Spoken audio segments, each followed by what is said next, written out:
The mirror link.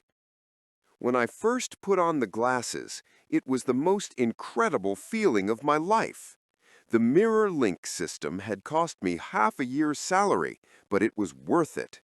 My modest two-room apartment instantly transformed into a digital marvel.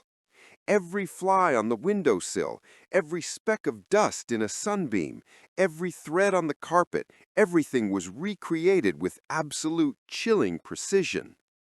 I could be sitting in the office 1,000 kilometers away and feel like I was wandering through my own rooms. It was the ultimate victory over space. In the first few weeks, I delighted in it like a child. I would connect during my lunch break to check if my cat, Mizifu, was sleeping on the sofa exactly in the hollow he had created. I could serve myself coffee remotely with the machine and virtually smell its aroma thanks to the rich simulation. The system was perfect. The reproach began with a trifle. I remember that night. I came home after a hard day, took off my coat, and without even changing, I decided to enter the virtual copy to relax. I put on the glasses. In the virtual living room, there I was sitting. He, the other one, was wearing my house robe, the one I usually put on as soon as I crossed the threshold. He was reading my favorite book, an old King paperback with a worn cover. In his hand, he was smelling my mug, the one I always drank my evening tea from. He wasn't just a similar model, it was me.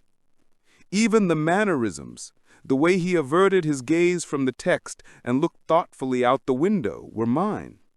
I took off the glasses as if they had suddenly turned red hot. My real living room was empty, quiet, and dark. Only the streetlight illuminated the dust floating slowly in the air. My heart pounded as if it wanted to escape my chest. A glitch, I told myself aloud.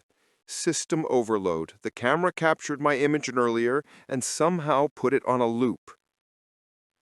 I gathered my courage and put the glasses on again. He was sitting in the same spot.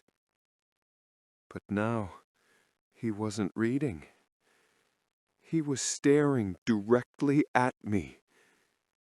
His gaze, my own gaze, was calm, almost sad. Then he smiled. It wasn't my smile.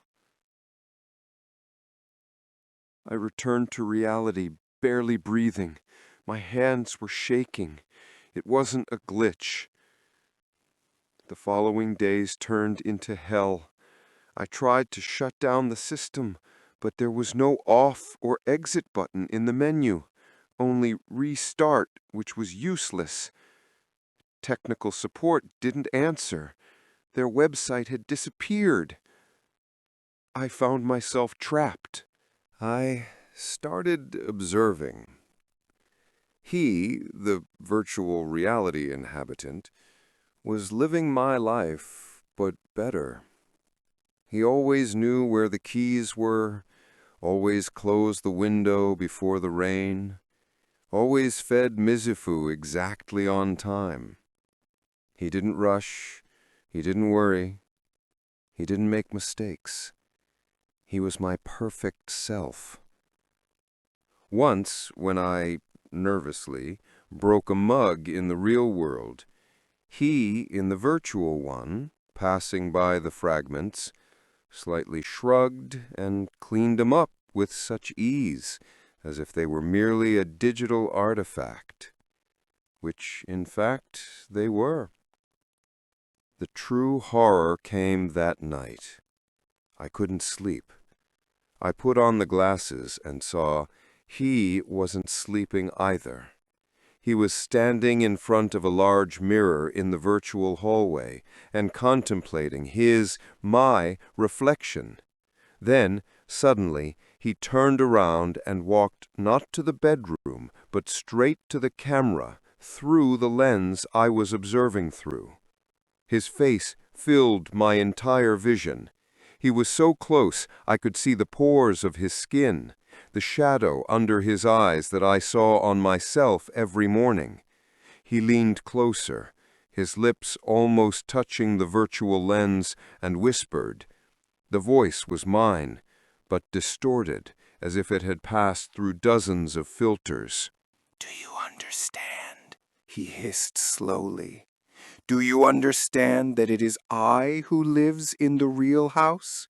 It is I who feels the texture of the sofa, the taste of the coffee, the heat of the sun on the floor.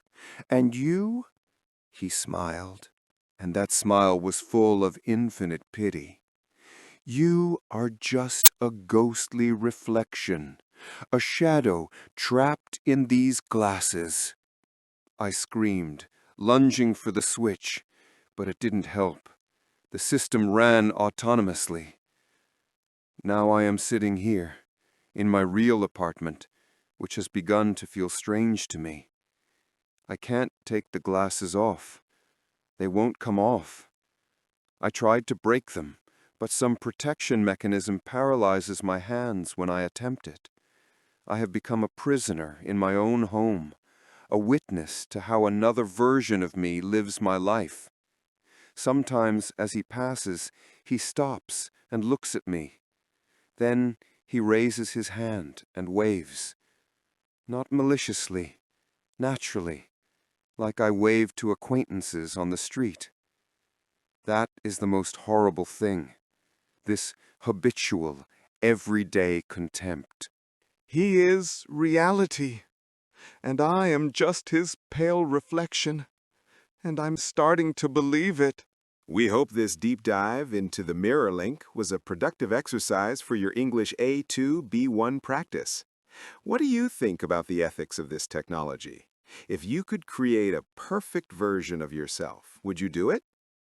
Leave your answers and opinions in the comments using the new vocabulary you've learned. If you enjoyed this listening practice and found it helpful, please like, subscribe for more educational stories, and share this video.